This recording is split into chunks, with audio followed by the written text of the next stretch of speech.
ഈ ഒരു ടോപ്പിക്കിൽ നല്ലത് ചീത്ത എന്നുള്ളതൊന്നും ഞാൻ പറയില്ല. നല്ലത് ചീത്ത എന്നുള്ളതൊക്കെ നിങ്ങളുടെ പെർസ്പെക്റ്റീവിൽ നിങ്ങൾ കമൻറ്റ് ചെയ്യേണ്ട സംഗതികളാണ്. നമസ്കാരം. വെള്ളി ശനി ദിവസങ്ങളിൽ കോമൺ ആയിട്ട് സിനിമകളെ കുറിച്ചിട്ടുള്ള റിവ്യൂ ആണ് ഇവിടെ അപ്ലോഡ് ചെയ്യാറുള്ളത്. ഇന്നലെയും ഇന്നും എനിക്ക് കാണാൻ തോന്നിയ, സമയം മാറ്റിവെക്കാൻ തോന്നിയ സിനിമകളൊന്നും ഉണ്ടായിരുന്നില്ല എന്നുള്ളതാണ് യാഥാർത്ഥ്യം. ഈ ബുള്ളറ്റ് ഡയറീസ് എന്ന് പറയുന്ന മൂവി കണ്ടാൽ കൊള്ളാം എന്നുള്ളൊരു തോന്നലുണ്ട്, എന്നാലും അധികം തിയേറ്ററുകൾ ആ ഒരു സിനിമയ്ക്കില്ല എന്നുള്ളതാണ് അതിൻ്റെ യാഥാർത്ഥ്യം.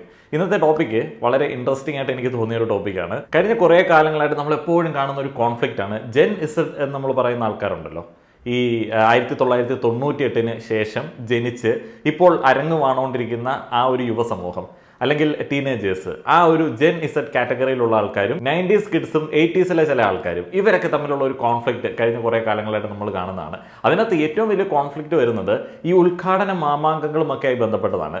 ജെൻ ഇസഡിന് ഏറ്റവും കൂടുതൽ വാങ്ങാൻ താല്പര്യമുള്ള പ്രൊഡക്റ്റുകൾ വിൽക്കുന്ന കടകൾ, അത്തരത്തിൽ സേവനങ്ങൾ കൊടുക്കുന്ന ആളുകളൊക്കെ അവരുടെ ഫേവറേറ്റ് ആയിട്ടുള്ള, അവർ ഏറ്റവും കൂടുതൽ ഇഷ്ടപ്പെടുന്ന ആളുകളെ ഈ ഒരു വേദിയിലേക്ക് കൊണ്ടുവരാനായിട്ട് ശ്രമിക്കാറുണ്ട്. അപ്പോൾ ആ ഒരു തിരഞ്ഞെടുപ്പ് പലപ്പോഴും 90s കിഡ്സിനും 80s കിഡ്സിനും അത്രയധികം വലിയ ഇഷ്ടമുള്ള ഒരു സംഗതിയല്ല. ഉദ്ഘാടന മാമാങ്കങ്ങൾ നടത്തുന്നതിനകത്ത് പ്രശ്നമൊന്നുമില്ല. 80സിലും 90സിലും ഒക്കെ തുടങ്ങി വെച്ചതാണല്ലോ വലിയ ആഘോഷപൂർണ്ണമായിട്ടുള്ള ഉദ്ഘാടനങ്ങൾ, അതുവഴി കിട്ടുന്ന പബ്ലിസിറ്റിയും കാര്യങ്ങളൊക്കെ. പ്രശ്നം എവിടെയാണെന്ന് വെച്ച് കഴിഞ്ഞാൽ, ഇതിലേക്ക് കൊണ്ടുവരുന്ന ആൾക്കാരെ സെലക്ട് ചെയ്യുമ്പോൾ ഉള്ള ഒരു മാനദണ്ഡം എന്താണ് എന്നുള്ളതാണ്. ആ ഒരു മാനദണ്ഡം എന്താണ് എന്ന് അറിയാനായിട്ടും ആ ഒരു മാനദണ്ഡം കേൾക്കുന്ന സമയത്ത് അസ്വസ്ഥരാകാനായിട്ടും ഒരു വലിയ കൂട്ടം ആൾക്കാരുണ്ട്. ഒരു വട്ടം ഞാനും അങ്ങനെ ഒരു അസ്വസ്ഥത രേഖപ്പെടുത്തിയിരുന്നു. തൊപ്പി എന്ന് പറഞ്ഞ ഒരു സോഷ്യൽ മീഡിയ സെലിബ്രിറ്റി വരുന്നു, അദ്ദേഹം ഒരു ഉദ്ഘാടനത്തിന് വേണ്ടി വരുന്നു. ആ ഒരു സമയത്ത് അദ്ദേഹം ചെയ്തുകൊണ്ടിരുന്ന വീഡിയോസിനകത്ത് കൺവേ ചെയ്യുന്ന കാര്യങ്ങൾ തീരെ യോജിക്കാൻ പറ്റാത്തതായതുകൊണ്ട് എന്ത് തരത്തിലുള്ള ഒരു ഇൻഫ്ലുവൻസ് ആണ് ഇവർ ചെലുത്തുന്നത് എന്നുള്ള ഒരു വിമർശനമൊക്കെ ഞാൻ ചോദിക്കുകയും ചെയ്തു.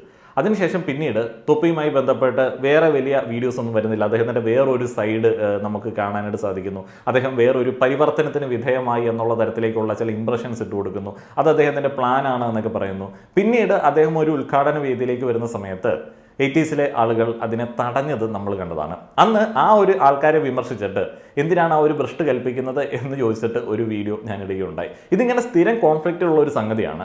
ഈ ഒരു കോൺഫ്ലിക്റ്റ് ആദ്യം തുടങ്ങിയത് സണ്ണി ലിയോണി കേരളത്തിലേക്ക് വരുന്ന ആ ഒരു സാഹചര്യത്തിലാണ്. അന്നൊരു ചെറിയ മൈനോറിറ്റി വിഭാഗം ആളുകൾ എന്തിനാണ് സണ്ണി ലിയോണിയൊക്കെ കൊണ്ടുവന്നിട്ട് ഉദ്ഘാടിപ്പിക്കുന്നത്, അവരാരാണ്, അവർ കേരളത്തിൽ ഒരു വലിയ കൂട്ടം ആളുകളെ സ്വാധീനിക്കാൻ കഴിവുള്ള ഒരു വ്യക്തിയാണോ എന്നൊക്കെ ചോദിച്ചിട്ടുള്ള വിമർശനങ്ങൾ ഉന്നയിക്കുകയുണ്ടായി. എന്നാൽ അന്ന് കൊച്ചിയിലുണ്ടായ ബ്ലോക്കിനെ കുറിച്ചിട്ട് ഇന്നും ഓർക്കാനായിട്ട് പല ആളുകൾക്കും പേടിയാണ്. അത്രയധികം ഭീകരമായിട്ടുള്ള ഒരു തിരക്കായിരുന്നു. ആളുകൾ അവരുടെ ജീവൻ പോലും പണയപ്പെടുത്തി ഓടുന്ന ബസ്സിന്റെ മണ്ടയിൽ ചാടി കയറി ലൈൻ കമ്പികൾക്കിടക്കൂടെ തലയിട്ടൊക്കെ നോക്കുന്ന ചില വീഡിയോസ് കാണാനായിട്ട് സാധിച്ചു. അത്രയധികം ഭീകരമായിട്ടുള്ള ഒരു അവസ്ഥയായിരുന്നു. അതിനുശേഷം ഉദ്ഘാടനവും ജനറേഷനും സദാചാരവുമായിട്ട് കോൺഫ്ലിക്റ്റിൽ ഏർപ്പെട്ടത് തൊപ്പിയുമായി ബന്ധപ്പെട്ട ഉദ്ഘാടനത്തിലാണെന്ന് തോന്നുന്നു. ഏതായാലും ഈ പറയുന്ന സംഭവങ്ങളൊക്കെ പ്രമേയമാക്കിയ ഒരു സിനിമ കഴിഞ്ഞിടയ്ക്ക് വരികയും ചെയ്തു. ആ ഒരു സിനിമയിലെ ഓഡിയോ ഭയങ്കര ശ്രദ്ധേയമാണ്.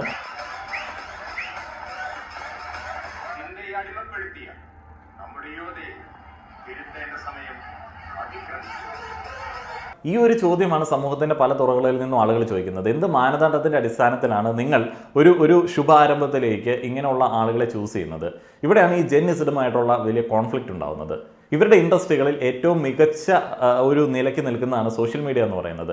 ഏറ്റവും മികച്ച കരിയറായിട്ട് ജെൻ ഇസഡിലുള്ള ആളുകൾ ചൂസ് ചെയ്യുന്ന 4ാമത്തെ കരിയർ എന്ന് പറയുന്നത് സോഷ്യൽ മീഡിയ ഇൻഫ്ലുവൻസർ ആണ് എന്നുള്ളത് പല പഠനങ്ങളിൽ നിന്നിട്ടും ഞാനിങ്ങനെ വായിച്ച് മനസ്സിലാക്കിയ ഒരു സംഗതിയാണ്. അതുകൊണ്ട് തന്നെ ജെൻ ഇസഡ് കൂടുതലായിട്ട് വാങ്ങുന്ന പ്രൊഡക്റ്റുകൾ, അവർ എടുക്കുന്ന സേവനങ്ങൾ, അവർ കൂടുതലായിട്ടുള്ള ഏരിയകളിൽ സ്വാധീനം ചെലുത്താൻ വേണ്ടിയും ആഘോഷം ഉണ്ടാക്കാൻ വേണ്ടിയും ഇവരെ അതിഥികളായിട്ട് ക്ഷണിക്കുന്നു. ഈ ഒരു കാര്യത്തിനും പോസിറ്റീവും നെഗറ്റീവുമായിട്ടുള്ള ഇഷ്ടംപോലെ സൈഡുകളുണ്ട്. ഏതൊരു കാര്യത്തെയും പോസിറ്റീവും നെഗറ്റീവായിട്ട് നമുക്ക് നോക്കി കാണാൻ പറ്റുമല്ലോ. ആളുകളുടെ പെർസ്പെക്റ്റീവ് അനുസരിച്ചിട്ടാണ്.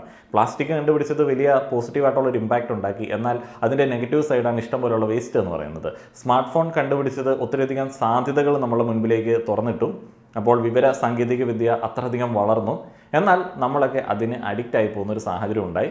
നമ്മൾ മറ്റേ ഈ സ്ക്രോൾ ചെയ്യുന്ന ആ ഒരു പരിപാടിയിലേക്ക് പോയി, ചിന്തയെ അടിമപ്പെടുത്തി എന്ന് പറയുന്ന ആ ഒരു രീതിയിലേക്ക് ഈ ഒരു ജനറേഷനിലുള്ള ആൾക്കാർ മാറുന്ന ഒരു സാഹചര്യം ആളുകൾ ദർശിച്ചു. ഈ കഴിഞ്ഞ ദിവസം ഇത്തരത്തിലുള്ള ചിന്തകൾക്കിടയിലേക്കാണ് ഒരു വീഡിയോ പല ആളുകൾ അയച്ചു തന്നത്. അതിൽ ഒരാളുമായിട്ട് സംസാരിച്ച ഒരു സാഹചര്യത്തിലാണ് ഇതൊരു കണ്ടന്റ് ആക്കാമെന്ന് എനിക്ക് തോന്നിയത്. ആ ഒരു വീഡിയോ ഇങ്ങനെയായിരുന്നു.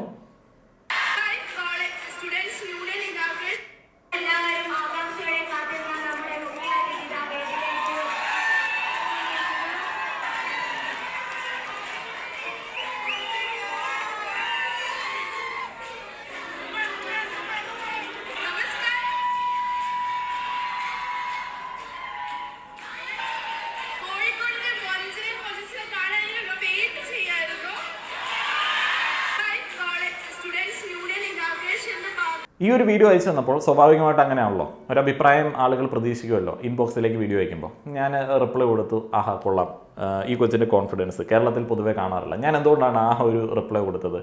ഞാനതിൻ്റെ പോസിറ്റീവ് സൈഡാണ് നോക്കിക്കണ്ടത്. എന്താണെന്ന് വെച്ച് കഴിഞ്ഞാൽ, ഈ ഒരു പെൺകുട്ടി കഴിഞ്ഞിടയ്ക്ക് മാധ്യമ ശ്രദ്ധ ആകർഷിച്ചത് ഒരു ഷോർട്ട് ഫിലിമുമായി ബന്ധപ്പെട്ടാണ്. സോഫ്റ്റ് പോൺ വിഭാഗത്തിൽ വരുന്ന ഒരു ഷോർട്ട് ഫിലിമിൻ്റെ ഷൂട്ടിൽ ഇദ്ദേഹം അഭിനയിക്കുകയും അതുമായി ബന്ധപ്പെട്ട എന്തോ ആഭ്യന്തര പ്രശ്നങ്ങളൊക്കെ ആയി ബന്ധപ്പെട്ടാണ് മാധ്യമ ശ്രദ്ധ ആകർഷിച്ചത്.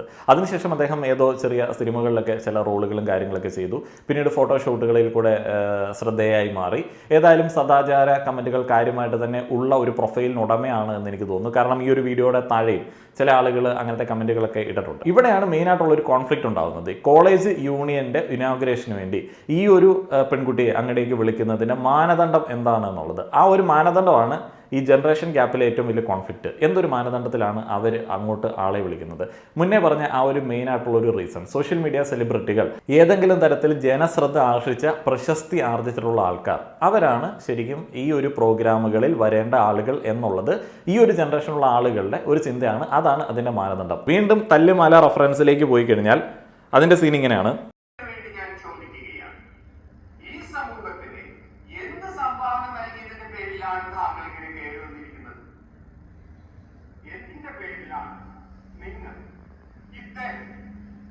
ആഘോഷപൂർവ്വം ഇങ്ങോട്ട് വരണിരിക്കുന്നത് അറിയില്ല. കേവല ആനന്ദം. ഇതേക്കുറിച്ച് തന്നെയാണ് ഇത്ര നേരം ഞാൻ സംസാരിച്ചു കൊണ്ടിരുന്നത്. ആഭാസങ്ങളിലൂടെ നേടുന്ന പ്രസിദ്ധി ആഘോഷമാകുന്ന ഇത്തരത്തിലുള്ള അല്പന്മാരാണ് മഹാപ്രതിഭകളായ എഴുത്തുകാരും കലാകാരന്മാരും വന്നിരിക്കുന്ന സ്ഥലങ്ങളിൽ വന്നിരിക്കുന്നത് എന്നത് എത്രമാത്രം വേദനാജനകമാണ്. ഇത് തന്നെയാണ് മെയിൻ കോൺഫ്ലിക്റ്റ്. സിനിമയിൽ കറക്റ്റായിട്ട് തന്നെ അഡ്രസ്സ് ചെയ്തിട്ടുണ്ട്. കേവല ആനന്ദത്തിന് വേണ്ടി കണ്ടന്റ് കൊടുക്കുന്ന ആളുകൾ എന്തിനാണ് ഈ ഒരു വേദിയിലേക്ക് കയറിയിരുന്നത്? അതാണ് മുന്നത്തെ ജനറേഷൻ്റെ ഏറ്റവും വലിയൊരു ചോദ്യം. അവിടെ അവരോട് നമുക്ക് പൂർണ്ണമായിട്ട് യോജിക്കാൻ പറ്റില്ല. കാരണം എന്താണെന്ന് വെച്ച് കഴിഞ്ഞാൽ, ആ ഒരു ജനറേഷനിൽ ഏറ്റവും കൂടുതൽ ആനന്ദം കിട്ടിയിരുന്നത്, പ്ലഷർ കിട്ടിയിരുന്നത് ഈ വായനയിൽ കൂടെയൊക്കെയായിരുന്നു. പുസ്തകങ്ങൾ, നോവലുകൾ, അതിൽ കൂടെയൊക്കെയായിരുന്നു. അപ്പോൾ അവരിൽ ഇൻഫ്ലുവൻസ് ചെലുത്തിയിട്ടുള്ള ആളുകൾ അവരായതുകൊണ്ട് അവരതിനെ ഇമ്പോർട്ടൻ്റ് ആയിട്ട് കൺസിഡർ ചെയ്ത് ഒരു വേദിയിലേക്ക് കൊണ്ടേ പ്രതിഷ്ഠിച്ചു. ഇന്നത്തെ കാലത്ത് വളരെ സിമ്പിളായിട്ട് ഈ ഒരു കണ്ടന്റ് ജനറേറ്റ് ചെയ്യുന്ന ആളുകളെ, അല്ലെങ്കിൽ ഏതെങ്കിലും തരത്തിൽ രസമുണ്ടാക്കുന്ന ചിന്തകൾ, അതിപ്പോൾ പക്വതയില്ലാത്ത ചിന്ത എന്നുള്ളത് നമുക്ക് പറയാൻ പറ്റത്തില്ല, ഓരോ ആളുകളുടെ പെർസ്പെക്റ്റീവാണ്. ഇവിടെ നമ്മൾ പലപ്പോഴും ക്ലൂലെസ് ആണ്. നമ്മൾ അതിനെ സപ്പോർട്ട് ചെയ്യണോ ഇതിനെ സപ്പോർട്ട് ചെയ്യണോ? പണ്ടത്തെ എഴുത്തുകാരെയും ചിന്തകരെയും ഒക്കെ നമ്മൾ സപ്പോർട്ട് ചെയ്ത് കഴിഞ്ഞാൽ ഇന്നത്തെ കാലഘട്ടത്തിൽ അവരുടെ ചില പ്രസ്താവനകൾ കേൾക്കുന്ന സമയത്ത് പരമപരാജയം എന്ന് നമുക്ക് തോന്നിപ്പോകുന്ന തരത്തിലേക്കാണ്. ഈ ഒരു കാലഘട്ടത്തിലെ ആളുകളോട് ചേർന്ന് നിൽക്കുന്ന ആളുകളല്ലേ അവിടെ വേദിയിൽ വരേണ്ടത് എന്നുള്ളൊരു ചോദ്യം, മറു ചോദ്യം അവിടെ ഉണ്ടാവും. എന്നാൽ അതിൻ്റെ കൂടെ തന്നെ വേറൊരു സംഗതിയുണ്ട്. അതിനെ സെലക്ട് ചെയ്യുന്ന ഒരു രീതിയാണ്. ഈ ഒരു കാലഘട്ടത്തിൽ ജെന്നിസ്റ്റുമായിട്ട് ചേർന്ന് നിൽക്കുന്ന ഇഷ്ടംപോലെ ഇൻഫ്ലുവൻസേഴ്സ് ഉണ്ട്. എന്തുകൊണ്ട് അവരിൽ നിന്നിട്ട് വലിയ കാര്യമായിട്ടുള്ള സംഭാവനകൾ, ചിന്തയിലേക്ക് വലിയ കാര്യമായിട്ടുള്ള സംഭാവനകൾ കൊടുക്കാത്ത ഒരാളെ കയറ്റിയിരുത്തി എന്നുള്ളതാണ് അതിൻ്റെ വേറെ നെഗറ്റീവായിട്ടുള്ള ഒരു അപ്രോച്ച്. ഇനിയിപ്പോൾ ആ ഒരു വീഡിയോ അയച്ചു തന്ന ആൾ, ഞാൻ അങ്ങനെ ഒരു ഡയലോഗ് പറഞ്ഞപ്പോൾ അയാൾക്ക് ഇഷ്ടപ്പെടാതെ പറഞ്ഞൊരു മറുപടിയുണ്ട്. ഞാൻ അയാളുടെ പേരൊന്നും കാണിക്കില്ല കേട്ടോ, കാരണം ഇത് കോമൺ ആയിട്ട് നമുക്ക് എല്ലാവർക്കും തോന്നുന്ന ഒരു കാര്യമാണ്. നമ്മൾക്ക് ആ ഒരു ജനറേഷനുള്ള ആൾക്കാരല്ലേ. സമ്മതിച്ചു.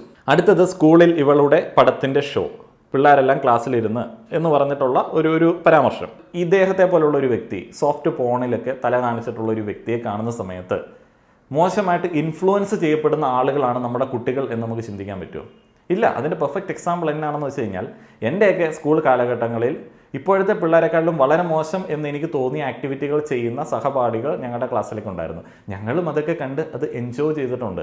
എന്നാലും പലപ്പോഴും നമ്മളുടെ പോലും ലിമിറ്റിൻ്റെ അങ്ങേയറ്റത്ത് നിന്ന് കാര്യങ്ങൾ അപ്രോച്ച് ചെയ്യുന്ന ആൾക്കാരുണ്ടായിരുന്നു. ഇതിൽ പറഞ്ഞ ഒരു കാര്യമുണ്ട്, ഒരു വീഡിയോ കണ്ട്, ഇതുപോലുള്ള ഒരു ഫിലിം കണ്ടിട്ട് അത്തരത്തിലുള്ള ഒരു ആക്ടിവിറ്റി ക്ലാസ്സിലിരുന്ന് ചെയ്യുക. ഇതുപോലെ ഒരു ഇൻഫ്ലുവൻസർ അവിടെ വന്ന് നിൽക്കാതെ, ഇതുപോലെ ഒരു സ്റ്റാർ അവിടെ വന്ന് നിൽക്കാതെ, അല്ലെങ്കിൽ ഇവർ പറയുന്ന ഒരു പോൺ സ്റ്റാർ അവിടെ വന്ന് നിൽക്കാതെ, ഇത്തരത്തിലുള്ള ഒരു ആക്ടിവിറ്റി ടീച്ചറുടെ മുഖത്ത് നോക്കി, ടീച്ചർ പഠിപ്പിക്കുന്നത് നോക്കി ചെയ്തിട്ടുള്ള ആൾക്കാരെ ഇവിടെയുള്ള ടീച്ചേഴ്സിനറിയാം. അറിയത്തില്ല എന്ന് പറയാൻ പറ്റുമോ? അത്തരത്തിലുള്ള ആൾക്കാർ മുന്നേയൊക്കെ ഉണ്ടായിരുന്നു. ഇന്ന് അതിൽ വലിയൊരു കുറവ് വന്നിട്ടുണ്ട്. ടീച്ചേഴ്സ് പൊതുവേ സേഫാണ്, ക്ലാസ്സിൽ കംഫർട്ടബിൾ ആണ്. ആ ഒരു കാര്യത്തിൽ പോസിറ്റീവ് ചേഞ്ച് ഈ ഒരു കാലഘട്ടത്തിലുണ്ട്. കുറച്ചും കൂടെ കുട്ടികൾ ടീച്ചേഴ്സിനെ കാണുന്ന സമയത്ത്, അല്ലെങ്കിൽ ആൺകുട്ടികൾ, കൗമാരപ്രായത്തിലെത്തിയ ആൺകുട്ടികൾ ടീച്ചേഴ്സിനെ കാണുന്ന സമയത്ത് കുറച്ചും കൂടെ മാന്യമായിട്ട് ബിഹേവ് ചെയ്യുന്ന ഒരു രീതിയുണ്ട്. കോളേജിലൊക്കെ പഠിപ്പിച്ചുകൊണ്ട് ഞാൻ പറയുകയാണ്, മുന്നേ അങ്ങനെയുള്ളൊരു എക്സ്പീരിയൻസ് അല്ലായിരുന്നു എന്നുള്ളത് എൻ്റെ പഠനകാലത്ത് നിന്നും പല ടീച്ചേഴ്സിൻ്റെ എക്സ്പീരിയൻസ് കേട്ട സമയത്ത് മനസ്സിലായ ഒരു സംഗതിയാണ്. അപ്പോൾ ആ ഒരു മാറ്റത്തെ ഇവിടെ അഡ്രസ്സ് ചെയ്യേണ്ടതുണ്ട്. അതിനോടൊപ്പം മറു ചോദ്യമായിട്ട് എനിക്ക് ചോദിക്കാനുള്ളത്, ഇതുപോലുള്ള ഇൻഫ്ലുവൻസേഴ്സ്, ഇതുപോലുള്ള ആളുകൾ, ഇതുപോലുള്ള ക്രിയേറ്റീവ് വർക്കുകൾ, അല്ലെങ്കിൽ ക്രിയേറ്റീവ് അല്ലാത്ത സോഫ്റ്റ് പോൺ വിഭാഗത്തിലുള്ള വർക്കുകൾ, ഇങ്ങനെയുള്ള എല്ലാം ഉള്ള ഒരു കാലഘട്ടം കാലഘട്ടത്തിലാണ് നിൽക്കുന്നത്. നമുക്ക് കംപ്ലീറ്റ് ആയിട്ട് ഈ ഫോൺ എന്ന് പറയുന്ന ഒരു കാര്യം പിള്ളേർക്ക് കൊടുക്കാതിരുന്നു കഴിഞ്ഞാൽ, വിവര സാങ്കേതിക വിദ്യയുമായിട്ട് കണക്ട് ചെയ്യിപ്പിക്കാതിരുന്നു കഴിഞ്ഞാൽ മാത്രം സാധ്യമാകുന്ന ഒരു കാര്യമാണ് ഈ ഒരു ജനറേഷൻ്റെ ഇതുപോലുള്ള കാര്യങ്ങൾ അറിയാതിരിക്കുക അല്ലെങ്കിൽ അറിയിക്കാതിരിക്കുക എന്ന് പറയുന്ന ഒരു കാര്യം. അത് പോസിബിൾ അല്ല. അപ്പോൾ അത് പോസിബിൾ അല്ലാത്ത ഒരു സാഹചര്യത്തിൽ ഈ ഒരു ജനറേഷനിൽ ജീവിക്കുന്ന ആൾക്കാരെ നമ്മൾ ഇങ്ങനെ പറഞ്ഞാണോ തിരുത്തേണ്ടത്? അവരുടെ ആ ഒരു ഇൻഫ്ലുവൻസുകളെ ഇങ്ങനെ പറഞ്ഞാണോ അഡ്രസ്സ് ചെയ്യേണ്ടത്? അല്ലെങ്കിൽ ഈ പറയുന്ന ലൈംഗികതയുമായിട്ട് കണക്ട് ചെയ്തിട്ടുള്ള ദാരിദ്ര്യ ചിന്താഗതി വെച്ചിട്ടാണോ നമ്മൾ അഡ്രസ്സ് ചെയ്യേണ്ടത്? അല്ല. അവിടെയാണ് നമ്മൾ ഈ വ്യക്തിത്വ വികസനം എന്നൊക്കെ പറഞ്ഞിട്ട് പണ്ട് ക്ലാസ്സുകൾ കൊടുത്തുകൊണ്ടിരുന്ന ഒരു സംഭവത്തെ കുറിച്ചിട്ട് പറയുന്നത്. Personality development. നമ്മൾ ആരിൽ നിന്ന് ഇൻഫ്ലുവൻസ്ഡ് ആവണം, നമ്മൾ ആരുടെ എന്ത് എടുക്കണം എന്നീ കാര്യങ്ങളെക്കുറിച്ചിട്ടുള്ള ഒരു ബോധം ഉണ്ടാക്കാൻ വേണ്ടിയുള്ള ട്രെയിനിങ് ആണ് നമ്മൾ കൊടുക്കേണ്ടത്. അപ്പോൾ ഇവിടെ വളരെ പോസിറ്റീവായിട്ട് കാണുന്ന ഒരു സംഗതിയുണ്ട്. അതുപോലെ ഉള്ള ഒരാളെ അവർ കാണുന്നു, അവരുടെ ഒരു വേദിയിലേക്ക് ക്ഷണിക്കുന്നു. ഓക്കെ, അതും ഡിഫറെൻ്റ് ആയിട്ടുള്ള ഒരു ഹ്യൂമൻ ബീങ് ആണ്, അതും ഡിഫറെൻ്റ് ആയിട്ടുള്ള ഒരു ആളാണ്, ഡിഫറെൻ്റ് ആയിട്ടുള്ള ഒരു മേഖലയിൽ നിൽക്കുന്ന ഒരു വ്യക്തിയാണ്, അതും ഒരു എക്സ്പീരിയൻസ് ആണ്. ആ ഒരു രീതിയിൽ കൺസിഡർ ചെയ്തിട്ട് ഇവർക്ക് വേണ്ട കാര്യങ്ങൾ ഏതാണ് എന്നുള്ളത് ആരൊക്കെ വന്നാലും ചിന്തിക്കാനായിട്ടും അതിൽ കറക്റ്റായിട്ട് നിൽക്കാനായിട്ടുള്ള ഒരു ട്രെയിനിങ് ആണ് ഇവിടെ കൊടുക്കേണ്ടത്. അല്ലാതെ ഇതുപോലുള്ള എല്ലാ കാര്യങ്ങളും കണ്ട് അവർ ഇൻഫ്ലുവൻസ്ഡ് ആവും, അവർ ആ തരത്തിലുള്ള മോശം രീതിയിലേക്ക് പോകുമെന്ന് പറഞ്ഞിട്ട് നമുക്ക് കണ്ണും പൂട്ടി എല്ലാവരും നടത്താൻ പറ്റില്ല. അപ്പോൾ ആ ഒരു ട്രെയിനിങ് ആണ് വേണ്ടത്. തെരഞ്ഞെടുപ്പ് എന്ന് പറയുന്ന ഒരു കാര്യം. ഈ ഒരു എക്സാമ്പിൾ ഞാൻ കാണിച്ചത് പറഞ്ഞ എന്തിനാണെന്ന് വെച്ച് കഴിഞ്ഞാൽ ജനറേഷൻ്റെ പ്രശ്നമാണ്. ജനറേഷൻ്റെ പ്രശ്നമല്ല, ഓരോ വ്യക്തിയുടെയും അപ്രോച്ചിൻ്റെ പ്രശ്നമാണ്. അപ്പോൾ ആ ഒരു വ്യക്തിയുടെ അപ്രോച്ച് മാറണം. പണ്ടത്തെ ജനറേഷൻ പ്രബുദ്ധ ജനത സൂപ്പറായിരുന്നു, സൂപ്പറൊന്നും അല്ലായിരുന്നു. ഇതുപോലുള്ള സോഫ്റ്റ് പോൺ മൂവികൾ എല്ലാ തിയേറ്ററുകളിലും സെക്കൻഡ് ഷോയ്ക്ക് ഇട്ടുകൊണ്ടിരുന്ന സംഭവമാണ്. അന്ന് ഇവിടെയുള്ള പ്രബുദ്ധ ജനവിഭാഗം ആണുങ്ങൾ, മിടുക്കന്മാരായിട്ടുള്ള ആണുങ്ങൾ അവിടെ പോയി ഇത് കാണാനായിട്ട് നിൽക്കുമായിരുന്നു. അത് നമുക്ക് പുരോഗമന സമൂഹത്തിൻ്റെ കൂടെ ചേർത്ത് വായിക്കാൻ പറ്റുന്ന ഒരു സംഗതിയാണോ? വൈകിട്ടാകുമ്പോഴത്തേന് സെക്കൻഡ് ഷോയ്ക്ക് വീട്ടിൽ നിന്ന് ഒരു വലിയ ജനക്കൂട്ടം ആണുങ്ങൾ സോഫ്റ്റ് പോൺ കാണാനായിട്ട് തിയേറ്ററിലേക്ക് പോകുന്നത് ഒരു പ്രബുദ്ധ പുരോഗമന സമൂഹത്തിൻ്റെ ലക്ഷണമാണോ? അല്ല. അപ്പോൾ അത്രയധികം ആളുകൾ അതിലേക്ക് പോകുന്നുണ്ട് എന്നുണ്ടെങ്കിൽ, അല്ലെങ്കിൽ ആ ഒരു ഇൻഡസ്ട്രി അത്രത്തോളം തഴച്ച് വളരുന്നുണ്ട് എന്നുണ്ടെങ്കിൽ, അത് ആ ഒരു കാലഘട്ടത്തിലെ ലൈംഗിക ദാരിദ്ര്യവുമായിട്ടൊക്കെ ബന്ധപ്പെട്ട് നിൽക്കുന്ന സംഗതിയാണ്. ഇന്നും അത്തരത്തിലുള്ള സോഫ്റ്റ് പോൺ അല്ലെങ്കിൽ വീഡിയോസ് കാണാനായിട്ട് എല്ലാവർക്കും റൈറ്റ് ഉണ്ട്. പക്ഷേ ഒരു കോമൺ ആയിട്ട് ഒരു സമൂഹം മുഴുവനായിട്ട് ഒരു കാലഘട്ടത്തിൽ ഒരു ഇൻഡസ്ട്രിയുമായിട്ട് അതുമായിട്ട് ഡയറക്റ്റ് കണക്റ്റഡ് ആയിരുന്നു എന്നുണ്ടെങ്കിൽ ആ ഒരു കാലഘട്ടം അത്ര നല്ലതാണ് അല്ല. അപ്പോൾ കാലഘട്ടത്തിൻ്റെ പ്രശ്നമല്ല, ഇന്നത്തെ പിള്ളേരുടെ പ്രശ്നമൊന്നുമല്ല, അപ്രോച്ചിൻ്റെ പ്രശ്നമാണ്. വ്യക്തിത്വം രൂപപ്പെടുത്തുന്നത് ഓരോ ആളുകളും ഓരോ തരത്തിലാണ്. അപ്പോൾ ഇൻഫ്ലുവൻസ് ചെയ്യപ്പെടാനായിട്ട് ഇഷ്ടം പോലെ സാധ്യതകൾ ചുറ്റുമുണ്ടാവുന്ന ഒരു അവസരത്തിൽ ഏതെങ്കിലും ഒരു കാര്യം കംപ്ലീറ്റ്ലി ബാൻ ചെയ്ത് നമുക്ക് കംപ്ലീറ്റ്ലി കുറ്റം പറഞ്ഞിട്ട് ഒരു കാര്യത്തെ നമുക്ക് തടയാൻ പറ്റില്ല. അപ്പോൾ അവിടെ ആ ഒരു തെരഞ്ഞെടുപ്പിനുള്ള ട്രെയിനിങ് ആണ് കൊടുക്കേണ്ടത്. ഈ ഒരു കാര്യത്തെക്കുറിച്ചിട്ട് നിങ്ങളുടെ അഭിപ്രായങ്ങൾ അറിയാൻ ആഗ്രഹമുണ്ട്. വീഡിയോ കണ്ട എല്ലാവർക്കും നന്ദി.